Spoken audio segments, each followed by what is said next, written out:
Le message du jour avec le pasteur Mickey Hardy.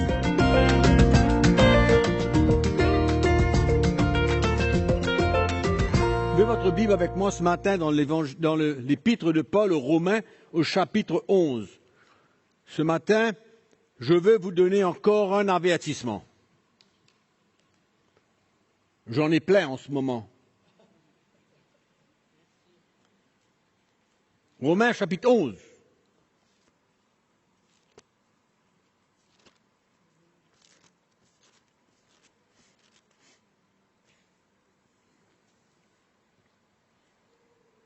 Verset 11. Je le dis donc, est-ce pour tomber qu'ils ont bronché? Ils, ce sont les Juifs. Lisez depuis le début, vous allez voir. Ok? Nous sommes arrivés au milieu d'un chapitre. Et Paul parle maintenant de ce qui s'est passé avec les Juifs et ce qui s'est passé avec les païens. Et il dit, est-ce pour tomber qu'ils ont bronché? Cette question-là,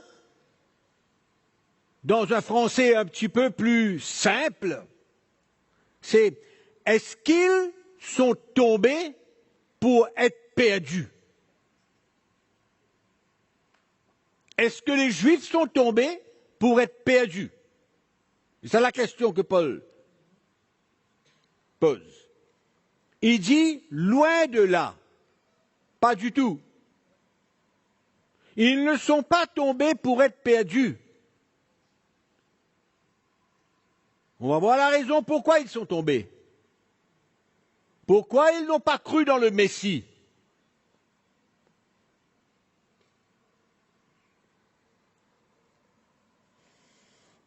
Mais par leur chute, le salut est devenu accessible aux païens, c'est-à-dire à toi et à moi. Le païen, c'est le non-juif. Ou tu es juif, ou tu es païen. Tu es mauricien, tu n'es pas juif, tu es païen. Tout le monde a compris ça? C'est un païen. Et le païen, quand nous lisons l'Ancien Testament, Dieu n'avait rien à faire avec eux. Mais Dieu avait toujours un plan pour le salut de tous les hommes. Donc, qu'est-ce qu'il a fait? Par leur chute, la chute des Juifs, le salut est devenu accessible aux païens, afin qu'ils soient excités à la jalousie. Or, si leur chute a été la richesse du monde, et leur amoindrissement la richesse des païens, combien plus en sera-t-il ainsi quand ils se convertiront tous? Dieu n'a pas fini avec les Juifs. Bien qu'il ait institué une nouvelle alliance pour permettre aux païens, comme les Juifs, d'entrer dans le royaume de Dieu, mais Dieu n'a toujours pas fini avec les Juifs. Je vous le dis à vous, païens. En tant qu'apôtre des païens, je glorifie mon ministère afin s'il est possible, d'exciter la jalousie de ceux de ma race, c'est-à-dire des Juifs, et de sauver quelques-uns. Car, là les choses sérieuses arrivent. Car si leur mise à l'écart a été la réconciliation du monde à travers Christ, que sera leur réintégration, sinon le passage de la mort à la vie? Or, si les prémices sont saintes, la masse l'est aussi. Et si la racine est sainte, les branches le sont aussi. Qu'est-ce qui s'est passé? Ça signifie quoi? cette racine, ces branches, ça signifie quoi? Mais si quelques-uns des branches ont été retranchés, et si toi qui étais un olivier sauvage, tu as été greffé à leur place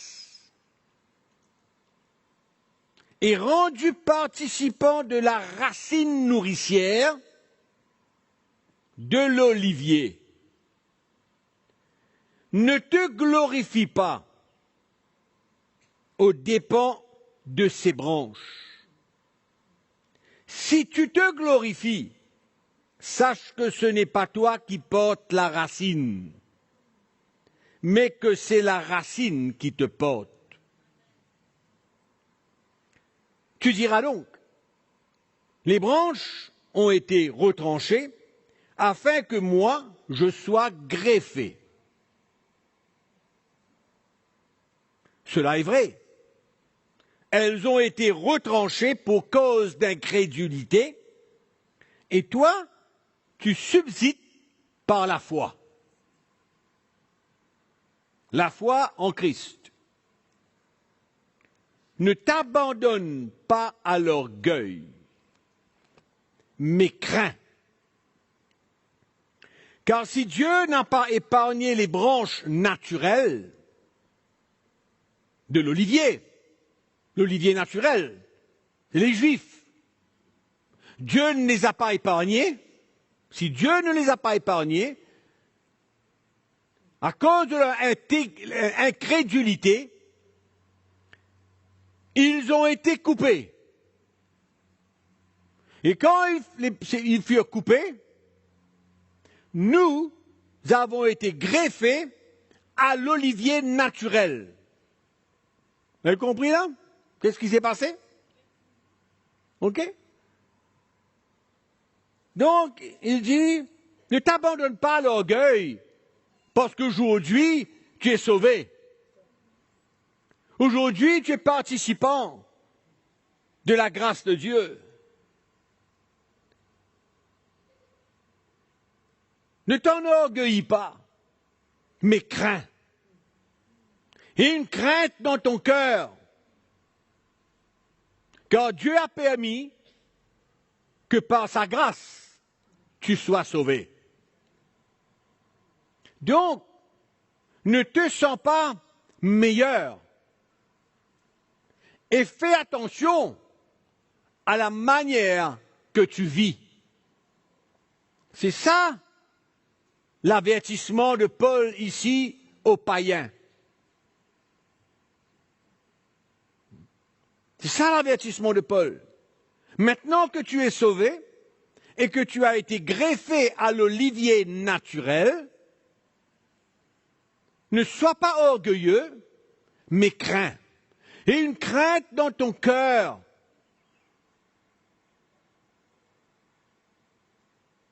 Ne sois pas juste satisfait que tu as été greffé, que tu as été sauvé, parce qu'il se peut que quelque chose d'autre arrive. Lisons. Car si Dieu n'a pas épargné les branches naturelles, il ne t'épargnera pas non plus. Donc ne crois pas maintenant que tu es dans une position assurée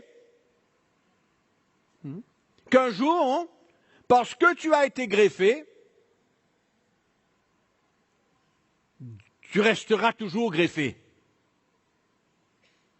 Et qu'il se peut que tu sois retranché. De la même manière que les Juifs ont été retranchés de l'olivier naturel pour permettre aux païens d'être greffés à l'olivier naturel, mais fais attention. Ne te glorifie pas de cela, marche dans la crainte.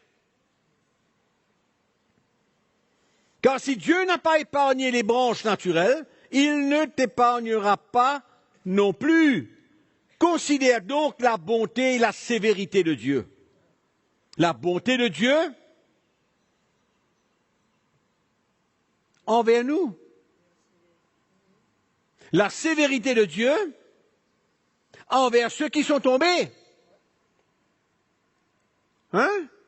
envers les Juifs qui n'ont pas accepté le Messie par incrédulité, et cela a été la main de Dieu. Dieu ne leur a pas permis de voir à cause de nous. C'est pourquoi Paul parle de la bonté de Dieu envers nous et la sévérité de Dieu envers ceux qui ont été retranchés par incrédulité. Retranchés. Maintenant, nous qui avons été greffés, il faut faire attention. Parce que de la même manière que les Juifs ont été retranchés, il se peut que nous aussi, nous soyons retranchés. Regardez ce que Paul dit. Un avertissement sérieux. Considère donc le verset 22, la bonté et la sévérité de Dieu. Sévérité envers ceux qui sont tombés et bonté de Dieu envers toi. Il y a un mot après qui dit quoi? Si. Si tu demeures ferme dans cette bonté. Autrement, tu seras aussi retranché. Vous savez, mes frères et sœurs, on peut s'asseoir à l'église le dimanche et on peut dire Alléluia, gloire au Seigneur. Ce n'est pas ça qui va nous assurer de rester greffés, de demeurer greffés.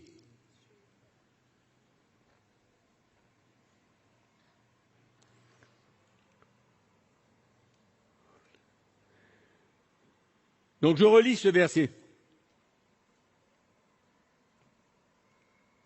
Considère donc la bonté et la sévérité de Dieu, et bonté de Dieu envers toi.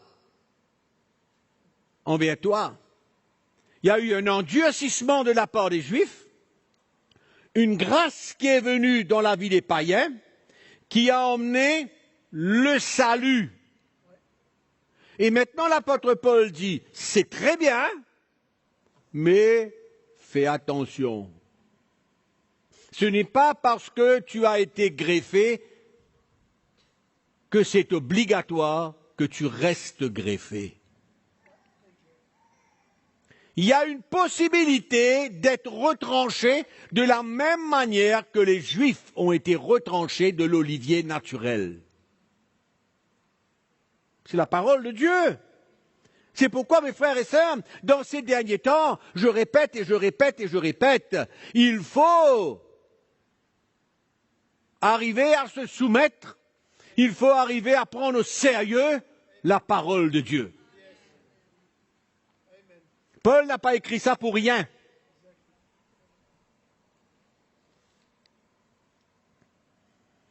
Eux de même, s'ils ne persistent pas dans l'incrédulité, ils seront greffés. Bon, les Juifs là. Car Dieu est puissant pour les greffer de nouveau. Alléluia. Si toi, tu as été coupé de l'olivier, sauvage, selon sa nature, et greffé contrairement à ta nature, sur l'olivier, à plus forte raison, eux seront-ils greffés selon leur nature sur leur propre olivier. Amen. Avertissement. Ce n'est pas parce que tu as été greffé par la grâce de Dieu que tu demeureras greffé. Il se peut que tu sois retranché.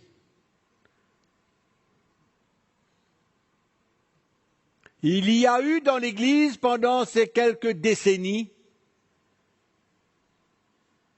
un message réconfortant pour le peuple de Dieu, mais qui n'a jamais été averti du danger qui le guette.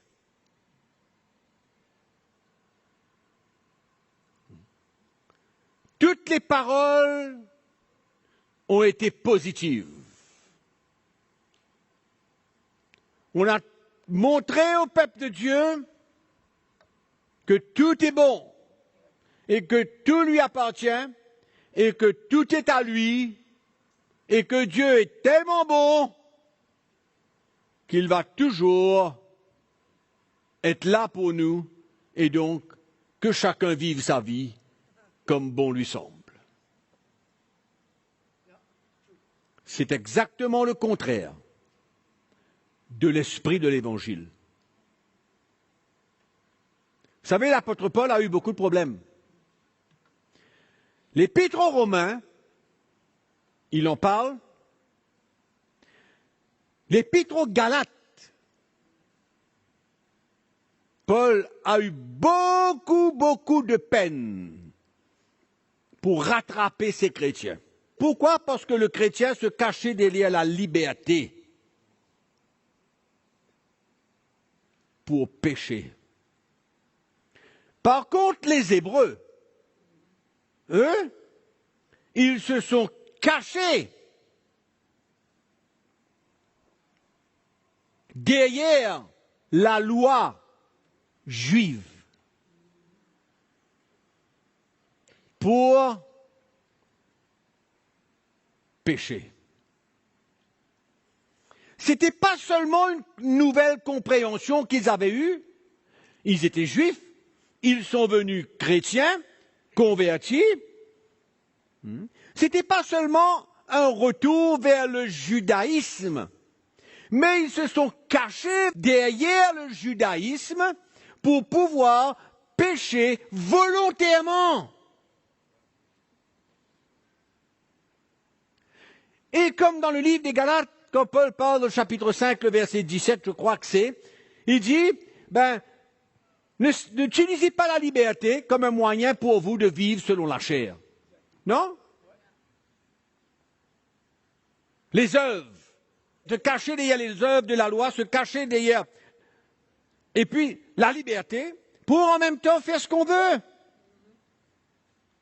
Et c'est un peu l'état de l'Église aujourd'hui, chacun fait ce qu'il veut. Un se cache derrière une chose, l'autre se cache derrière l'autre chose, et l'apôtre Paul et l'auteur du livre des Hébreux ont eu beaucoup de peine pour ramener, premièrement, les Galates à l'évangile de la foi, et deuxièmement, les Hébreux, pour les ramener dans la foi parce qu'ils avaient commencé à perdre la foi en Jésus. Ah, vous dites pas moi ça. Moi, je ne suis pas Galate, moi, je ne suis pas Hébreu, je ne suis pas Romain. Ah, mais fais attention, mon petit.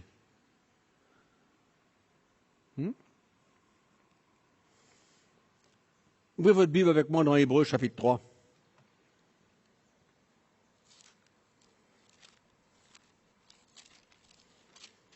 Quel mal que l'auteur a eu.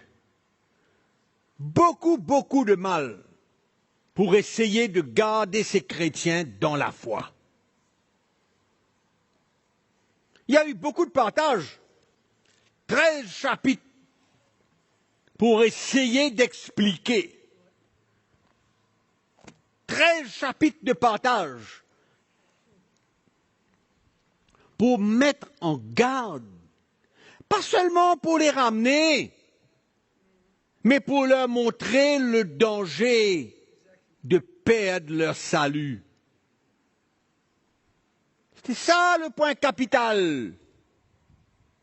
Au chapitre 3, verset 12, il dit à ces Hébreux, prenez garde, frères, que quelqu'un de vous n'ait un cœur mauvais, incrédule, au point de se détourner du Dieu vivant. Parce qu'il connaît les répercussions de se détourner du Dieu vivant. Et vous dites, pas moi, pas toi aujourd'hui, mais peut-être toi, dans quelque temps, peut-être quelques-uns qui nous écoutent, là, hein, qui ont leur vie dans leurs mains, qui sont en train de rétrograder, qui sont secs, qui ont une vie chrétienne morte, qui n'a aucune vie. Oui. Et chapitre 6.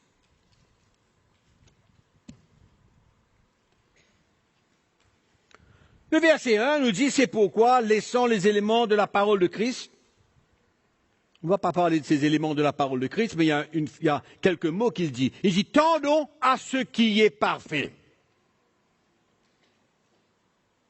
Cherchons la perfection.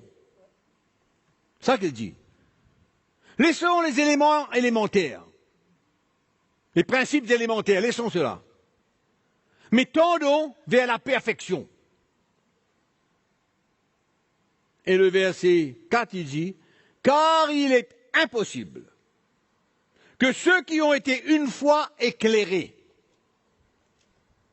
qui ont goûté le don céleste, qui ont eu part au Saint-Esprit, qui ont goûté la bonne parole de Dieu et les puissances du siècle à venir, et qui sont tombés. Il faut bien tomber là. Soit encore renouvelés et amenés à la repentance, puisqu'ils crucifient pour leur part le Fils de Dieu et l'exposent à l'ignominie. Les Hébreux étaient en danger. Comment ça a commencé? Ils ont bien commencé, les Hébreux. Ils étaient un exemple. Et puis, tout doucement, petit à petit, ils ont sombré dans les ténèbres. Ce n'est pas venu du jour au lendemain. Oui. Et qu'est-ce qui s'est passé? Non seulement ils se sont éloignés de la foi en Christ, numéro 1, ils ont une tendance à retourner vers le judaïsme, 2, et leur vie était dans le péché. Voilà le problème. Pourquoi est-ce qu'il dit dedans, quand il est impossible que ceux qui ont été une fois éclairés, qui ont goûté au don céleste, etc., etc., etc. Pourquoi il dit ça? Regardez le chapitre 10. Le chapitre 10. Le verset 20 dit quoi? Car si nous péchons volontairement, il y a une raison pourquoi l'auteur des Hébreux leur parle de cette manière. Si nous péchons volontairement. Donc vous avez compris les trois problèmes là? Vous avez compris les trois problèmes? Ils ont commencé à perdre la foi. Ils veulent se retourner vers le judaïsme. Et quand on fait cela, et qu'on ne s'attache pas à Christ, et qu'on n'est plus prêt à prendre notre croix et de suivre le Seigneur, qu'est-ce qu'on va faire? Le résultat, c'est quoi? Le péché. Le péché. Et c'est ça que l'auteur est en train de parler ici. Le péché. Et si tu pèches volontairement, après avoir reçu la connaissance de la vérité, il ne reste plus de sacrifice pour les péchés. Il ne parle pas d'une chute là. Il ne parle pas que tu marches avec le Seigneur, tu as un problème, tu as une tentation, etc. Tu chutes et puis tu te repens. Il ne parle pas de ce genre de truc là, lui. Il parle à un moment donné. Il faut savoir comment ça commence pour arriver là où il est arrivé. Hein? Ce n'est pas de jour au lendemain une vie sainte et le lendemain une vie de débauche. Non. Vous savez, mes frères et sœurs, qu'à un moment donné, le péché prend notre vie, qu'à un moment donné, on cesse de prendre cette croix et de suivre le Seigneur, nous devenons vulnérables. Vulnérables. Et on commence à tomber, et on commence à retomber, et on tombe, et on tombe, et on tombe. Et à un moment donné, qu'est-ce qui se passe? Ça devient notre vie. Chapitre 10 du livre des Hébreux, on lit, verset 26, car si nous péchons volontairement après avoir reçu la connaissance de la vérité, il ne reste plus de sacrifice pour les péchés. Mais une attente terrible du jugement et l'ardeur d'un feu qui dévorera les rebelles. Celui qui a violé la loi de Moïse meurt sans miséricorde sur la déposition de 2 ou de 3 témoins.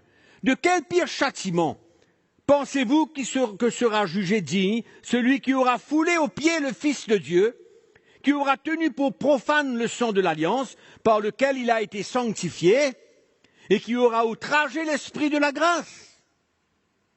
Car nous connaissons celui qui a dit « à moi la vengeance, à moi la rétribution ». Et encore, le Seigneur jugera son peuple. C'est une chose terrible de tomber entre les mains du Dieu vivant. Ah, mon frère, j'ai du temps pour me redresser. Bonne chance. Parce que plus nous allons, plus cela sera difficile de se redresser. C'est un fait. C'est une vérité, mes frères et sœurs. Il faut arrêter de jouer. Il faut arrêter d'être tiède. Parce que la chute est devant, sûr et certain.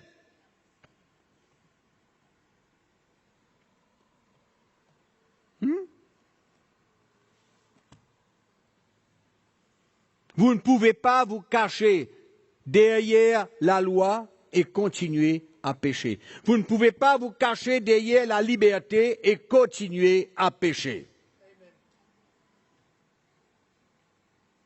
C'est impossible.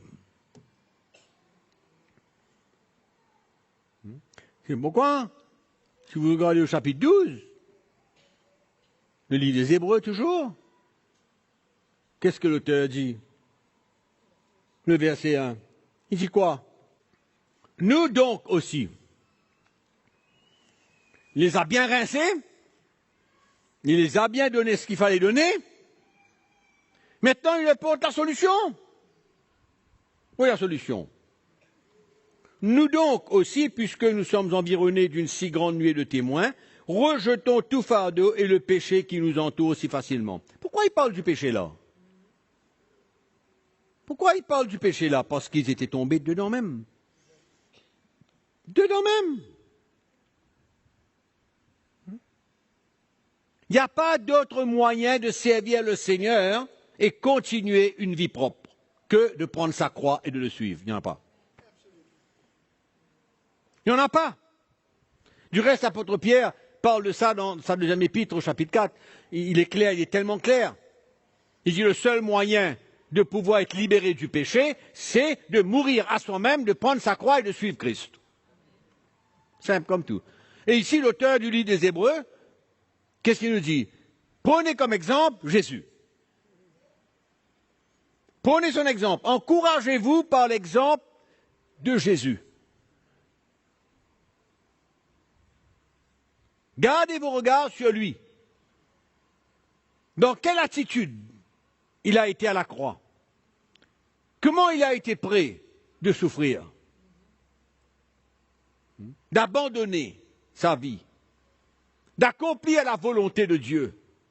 C'est ça la vie de Jésus. C'était ça l'exemple du Seigneur. Donc rejetons tout fardeau qui nous enveloppe si facilement et courons avec persévérance dans la carrière qui nous est ouverte, ayant les regards sur Jésus, qui est l'auteur et le consommateur de notre foi. Ou alors qui suscite la foi et qui l'emmène à la perfection. Donc là, ici, Jésus, il dit en échange de la joie qui lui était réservée, il a souffert à la croix, méprisé l'ignominie, s'est assis à la droite du trône de Dieu. Considérez en effet celui qui a supporté contre sa personne une telle opposition de la part des pécheurs, afin que vous ne vous lassiez point l'âme découragée. Voilà l'exemple. Voilà l'exemple.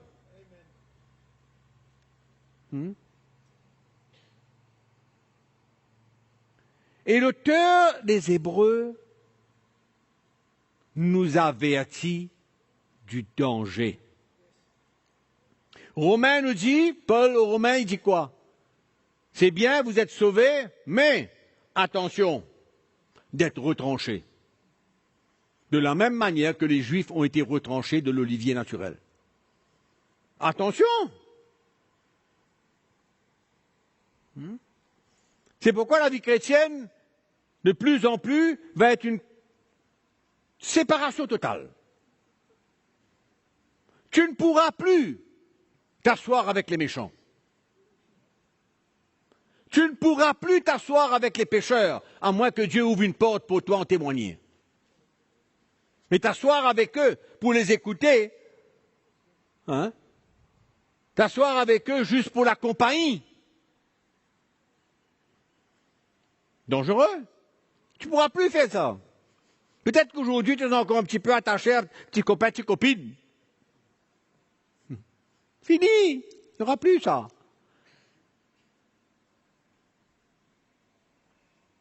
Si tu veux arriver jusqu'au bout, tu ne pourras plus. Les relations émotionnelles, là, c'est fini ça. Il faudra terminer avec ça. Lien parental, lien avec papa, maman qui ne sont pas convertis. Fini ça.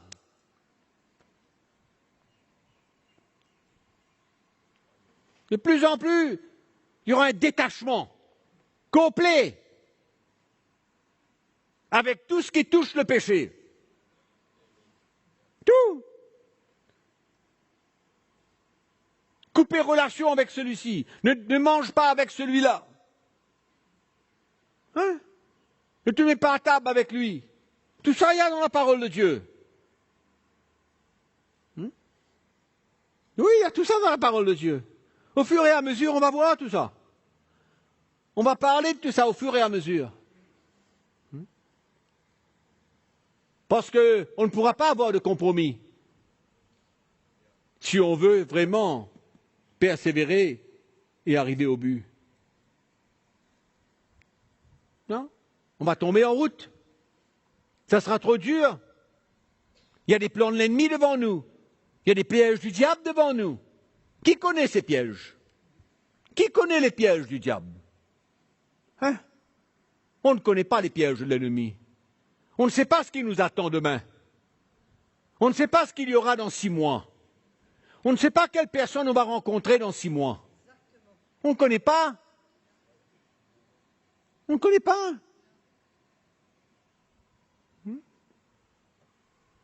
C'est pourquoi, de plus en plus, il faudra avoir 2 longues antennes comme ça. Des antennes spirituelles.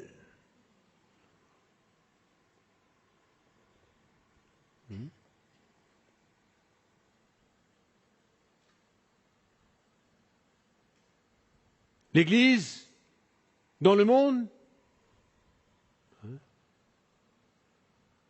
prêche de plus en plus la bénédiction, les bonnes choses, etc. Mais la vie même du chrétien, sa vie, c'est ça qui est important. C'est ça que Dieu regarde. Rien d'autre que ça. Les autres choses ne sont que banalités. Il n'y a rien dedans. Il n'y a rien de positif là-dedans. Rien de constructif là-dedans. Au contraire. Moi, je suis arrivé, mes frères et sœurs, à comprendre de plus en plus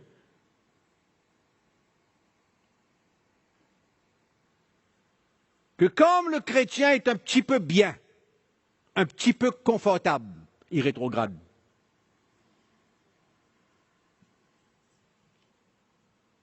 Rétrograde. C'est pourquoi je dis toujours, il vaut mieux ne pas avoir que d'avoir. À moins qu'on soit bien établi, bien établi dans le Seigneur. Pour qu'on fasse ce que le Seigneur nous demande avec ce qu'il nous donne. Autrement, vaut mieux ne pas avoir. Pas avoir.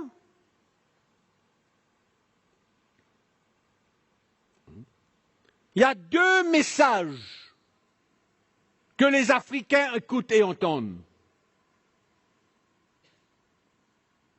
Il y a un qui prime sur l'autre, qui est le plus entendu et qui mène les Africains chrétiens loin de Dieu. C'est un message qui excite la chair, qui relève des désirs, qui les emmène à chercher les choses naturelles de la terre,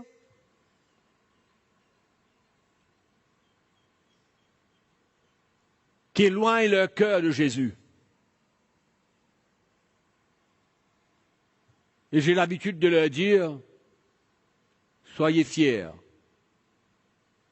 de ce que vous avez et rendez grâce à Dieu et servez-le. Il y a tellement de choses qui nous enveloppent, qui nous empêchent de donner notre vie à Christ. Tellement de choses naturelles que nous avons qui, au lieu d'être un élément pour construire, devient un élément pour nous éloigner de Dieu.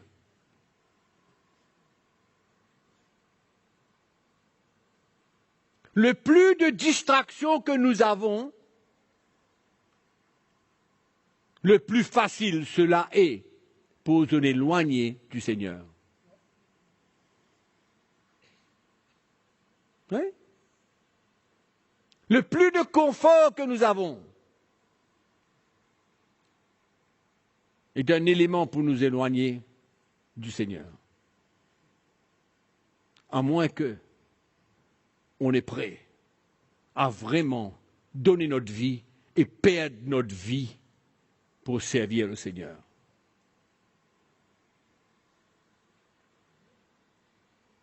C'est pourquoi les temps sont durs.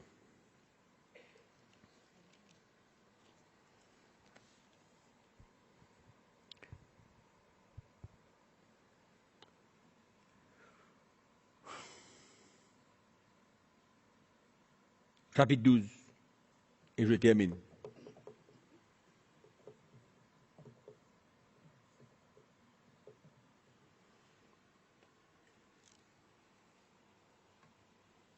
Le chrétien ne comprend pas. Beaucoup de chrétiens ne comprennent pas la correction de Dieu. Ne comprennent pas. Qui par la suite devient un fruit paisible de justice. Ne comprennent pas. N'acceptent pas des moments durs et n'utilisent pas des moments durs. Ils ne l'utilisent pas pour permettre à Dieu de construire leur vie.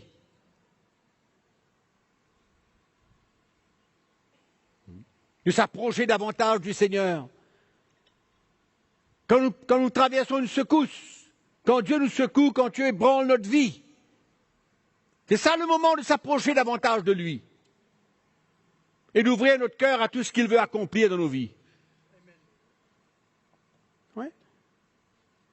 Ce n'est pas dans les moments de joie où tout se passe bien, où tout est bon. Il n'y a aucun défi, il n'y a aucune épreuve, il n'y a rien. Rien.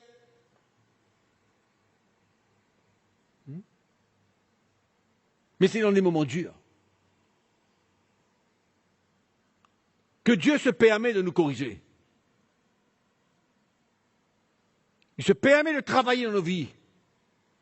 Il se permet de nous équiper, de nous fortifier. Dieu sait ce qu'il fait. Il faut être prêt à accepter, à s'ouvrir à la correction de Dieu, à s'ouvrir au travail puissant de l'Esprit dans nos cœurs.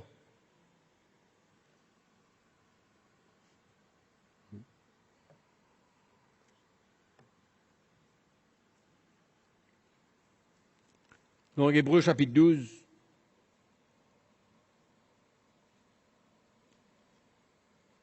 verset 18.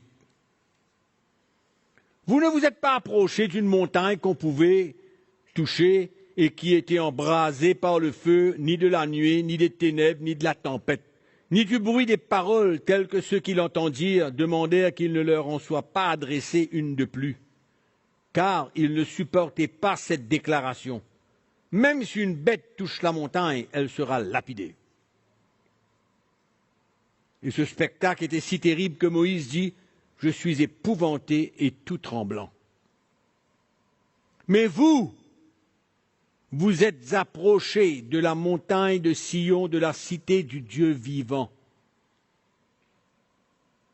La Jérusalem céleste, des myriades qui forment le cœur des anges, de l'assemblée des premiers-nés inscrits dans les cieux, du juge qui est le Dieu de tous les esprits des justes parvenus à la perfection, de Jésus, qui est le médiateur de la nouvelle alliance, et du sang de l'aspersion qui parle mieux que celui d'Abel. Le verset 25, il dit « Gardez-vous de refuser d'entendre celui qui parle, car si ceux qui refusent d'entendre celui qui publie des oracles sur la terre n'ont pas échappé, combien moins échapperons-nous si nous nous détournons de celui qui parle du haut des cieux, lui dont la voix ébranla alors la terre et qui maintenant a fait cette promesse. Une fois encore, j'ébranlerai non seulement la terre, mais aussi le ciel. Ces mots, une fois encore, indiquent le changement des choses ébranlées comme étant faites pour un temps, afin que les choses inébranlables subsistent. C'est pourquoi, recevant un royaume inébranlable, montrons notre reconnaissance et rendant à Dieu un culte qui lui est agréable, avec piété et avec crainte, car notre Dieu est aussi un feu dévorant. Amen. Mes frères et sœurs, il est temps de prendre la vie chrétienne au sérieux. Au sérieux. Et d'arrêter de dormir. Arrêtez d'être sec, mais plutôt de connaître la parole de Dieu.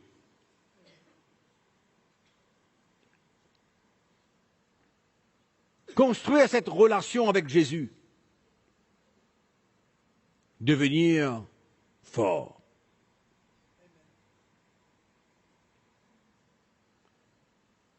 Je ne cesse de vous dire que les temps seront de plus en plus difficiles. Je ne cesse de vous dire. Je ne sais pas ce qu'il y a devant nous. Je ne connais pas les choses exactes. Mais je sais que la vie chrétienne va être un grand défi. Un grand défi. Et malheureusement, ceux qui ne sont pas prêts à vraiment prendre leur croix et suivre Jésus, il n'y aura que la justification. C'est-à-dire, chacun va se justifier pour la décision qu'il prend. Oui. Vous allez voir. Vous allez voir. Ceux qui vont abandonner. ceux qui vont tomber.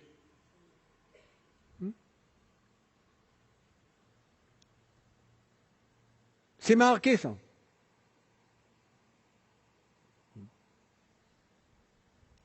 Il n'a plus de temps à perdre. Il y a un temps pour s'approcher de lui et le laisser faire une œuvre profonde dans nos cœurs. Il y a une crainte qui doit venir dans notre cœur. La crainte de Dieu qui va ébranler la terre, qui va secouer les vies, qui va bouleverser les hommes. Ça sera un moment d'épreuve, comme Abraham.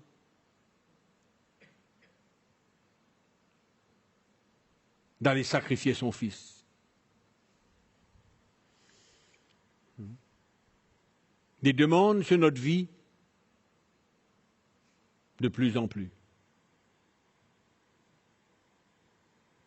Donc il y a une attitude que le Seigneur veut voir en nous, dans nos vies. Ceux qui nous écoutent bien sûr aussi. Que de plus en plus nous puissions écoutez la voix de Dieu. Et comme il dit dedans, gardez-vous de refuser d'entendre celui qui parle. Quand le Seigneur parle, attention de refuser d'entendre. Ou d'accepter d'entendre, mais de ne rien faire à ce sujet. Ne rien faire, de continuer sa vie religieuse. Il y a un grand défi devant nous. Grand défi. Et que notre vie, mes frères et sœurs, puisse le glorifier. De plus en plus. De le servir de plus en plus. Quel challenge. Ça, c'est le défi qui est devant nous. Et si nous sommes sérieux avec lui, par la foi et la persévérance, nous arriverons. Mais ce ne sera jamais sans difficulté, mais il y aura toujours des défis devant nous. Et mes frères et sœurs, je vous demande une chose ce matin. On écoute la parole de Dieu et on oublie. On oublie les avertissements de Dieu. On oublie quand Dieu nous met en garde. Mais c'est sérieux. C'est sérieux. Il faut faire attention que ce ne soit pas moi. Que chacun d'entre nous dise en nous-mêmes, attention que ce ne soit pas moi. Il n'y a rien aujourd'hui qui démontre que nous allons arriver jusqu'à la fin. Il y a des grands hommes de Dieu qui ne sont pas arrivés. Des gens qui ont servi Dieu depuis toujours, qui ont failli, qui n'ont pas terminé la course. Il y a qui ont été pris au piège. Il y a qui ont prêché l'Évangile. Il y a qui ont écrit des livres sur la chrétienté. Il y en a qui sont retournés à la religion après avoir servi Dieu pendant des années. Avoir été des serviteurs de Dieu pendant des années, sont retournés à la religion. Pareil comme les Hébreux, là.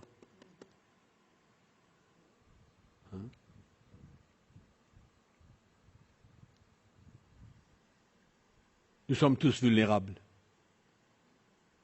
Tous. C'est pourquoi nous avons besoin de veiller, d'écouter la parole de Dieu, de la mettre en pratique, d'être prêt à payer le prix.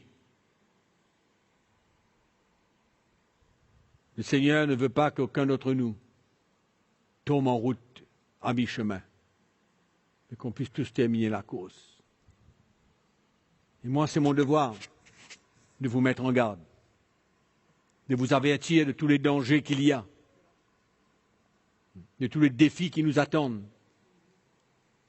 pour ne pas tomber dans le piège. Et je prie que la grâce de Dieu puisse nous aider.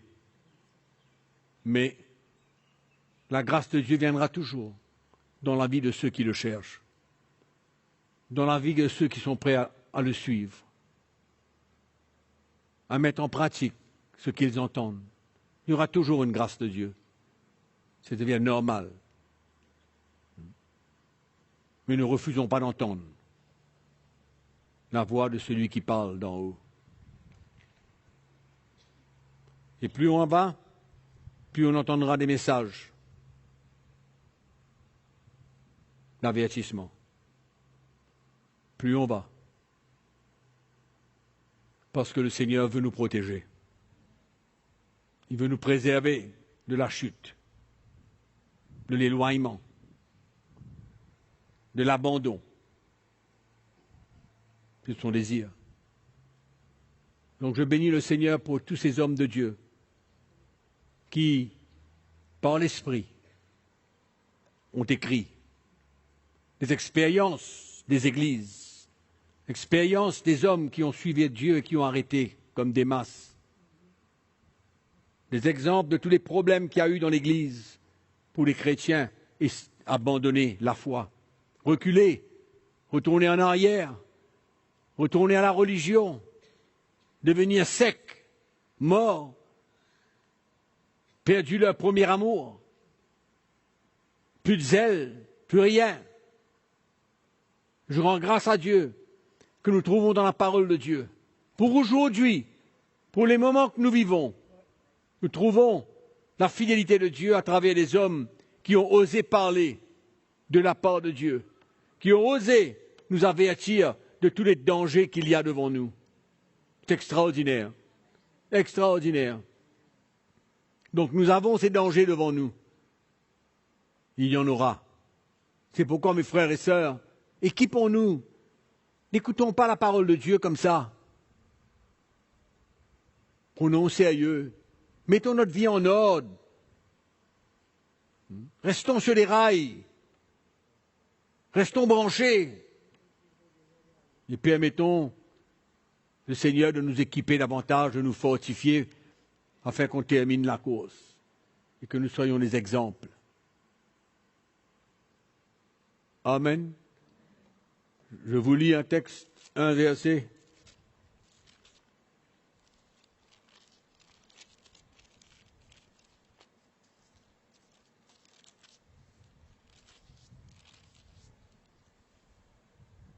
Dans 2 Timothée, chapitre 2,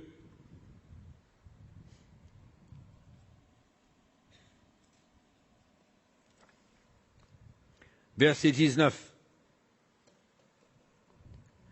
Néanmoins, le solide fondement posé par Dieu subsiste avec ces paroles qui lui seront de sceau. Le Seigneur connaît ceux qui lui appartiennent. Et quiconque prononce le nom du Seigneur, qu'il s'éloigne de l'iniquité. Dans une grande maison, il n'y a pas seulement des vases d'or et d'argent, mais il y en a aussi de bois et de terre. Les uns sont les vases d'honneur et les autres sont d'un usage vil. Si donc quelqu'un se conserve pur en s'abstenant de ces choses, il sera un vase d'honneur, sanctifié, utile à son maître, propre à toute bonne œuvre. Des vases d'honneur dans la maison. Il y a de toutes sortes de vases. De l'or, de l'argent, du bois, de la terre.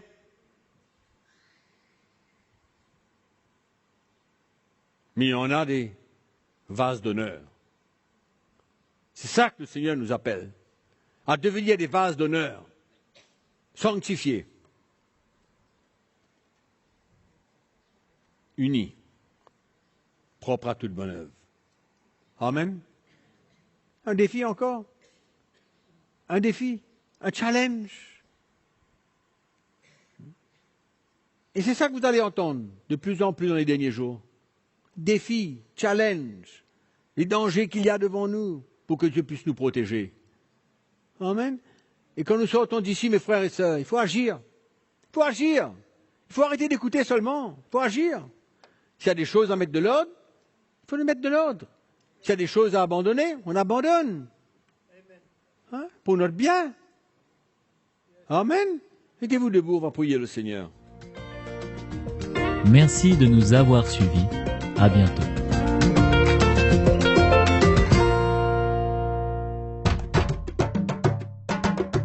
Pour plus d'informations, visitez le www.ctmi.org.